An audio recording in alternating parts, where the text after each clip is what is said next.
વિદેશમાં જઈને મા બાપનું નામ રોશન કરવાના સપના સાથે 18 વર્ષની ઉંમરે દેશ છોડી 8 વર્ષ સુધી લોહી પાણી એક કરીને જે જિંદગી ઊભી કરી હોય તે માત્ર 10 સેકન્ડમાં એક ફોન કોલમાં પત્તાના મહેલની જેમ ધરાશયી થઈ જાય ત્યારે તે યુવાનના દિલ પર શું વીત્યું હશે? દોસ્તો, H1B વિઝા અને માત્ર 60 દિવસના કાઉન્ટડાઉન વચ્ચે અસ્તિત્વ બચાવવા લડતા એક ભારતીય યુવકની આ સંઘર્ષ ગાથા જાણીને તમારું હૃદય પણ દ્રવી ઉઠશે. સામાન્ય રીતે દરેક વ્યક્તિ અમેરિકા જવા વિશે વાત કરે છે, પરંતુ ત્યાંથી પાછા ફરવાની અસલી વેદના વિશે કોઈ વાત કરતું નથી. ઇન્દોરના આ યુવાને ફિલાડેલ્ફિયા જઈ અભ્યાસ પૂર્ણ કર્યો, નોકરી મેળવી અને H1B વિઝા મેળવી સફળતાની સીડીઓ ચડવા લાગ્યો. તે અમેરિકાના પશ્ચિમ કાંઠાથી લઈને યુરોપ સુધી કામ માટે સતત મુસાફરી કરતો અને દિવસ રાત જોયા વગર ક્લાયન્ટ સાથે કામ કરતો. પરંતુ એક દિવસ અચાનક આવેલી 4 વાગ્યાની એક સામાન્ય મીટિંગમાં તેના મેનેજરે શાંત અવાજે કહી દીધું કે કંપનીએ મુશ્કેલ નિર્ણયો લેવા પડ્યા છે, તેને નોકરીમાંથી છૂટો કરવામાં આવે છે. 2 વર્ષથી વધુની મહેનત માત્ર 10 સેકન્ડમાં છીનવાઈ ગઈ.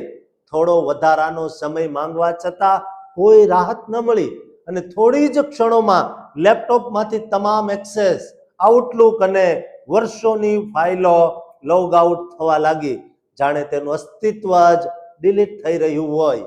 અમેરિકામાં વર્ક વિઝા પર નોકરી ગુમાવવી એટલે માત્ર રોજગાર જવો નહીં દોસ્તો, પરંતુ માથા પર 60 દિવસનો ટીક ટીક ટીક ટીક કરતો ટાઈમ બોમ્બ શરૂ થઈ જાય. કાં તો નવો સ્પોન્સર શોધો અથવા અમેરિકા છોડો. તે 2 મહિના અત્યંત તણાવપૂર્ણ રહ્યા. સેંકડો જગ્યાએ અરજીઓ કરી, પરંતુ વર્ક ઓથોરાઇઝેશનનું નામ સાંભળતા જ કંપનીઓ ચૂપ થઈ જતી.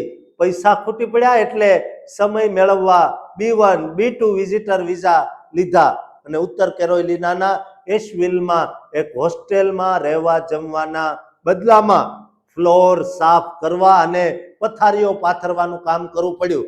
જે વ્યક્તિ થોડા મહિના પહેલા મેરિયટ જેવી લક્ઝરી હોટલમાં રોકાતી, તેનો સમય પલટાઈ ગયો. જોકે ત્યાંના પ્રવાસીઓ તેને વિઝા કે સ્ટેટસની નજરે નહીં, પણ એક સામાન્ય માણસ તરીકે જોતા. આખરે જ્યારે પિતાને આ વાત જણાવી ત્યારે પિતાએ હૃદયસ્પર્શી શબ્દો કહ્યા કે દીકરા, અહીં ઘરમાં પણ ઘણું કામ છે, કશું ન થાય તો પાછો આવી જા.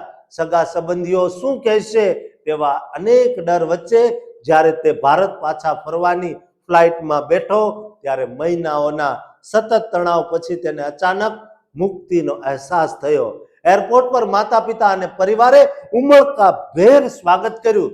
ધીમે ધીમે તેણે પુસ્તકો વાંચ્યા, મિત્રો સાથે વાતચીત કરી અને એક નવી શરૂઆત કરતા રીરૂટેડ નામનું પુસ્તક લખ્યું. આજે હજારો ભારતીયો આ જ પરિસ્થિતિમાંથી પસાર થઈને ચૂપચાપ પોતાનો સામાન બાંધી રહ્યા છે.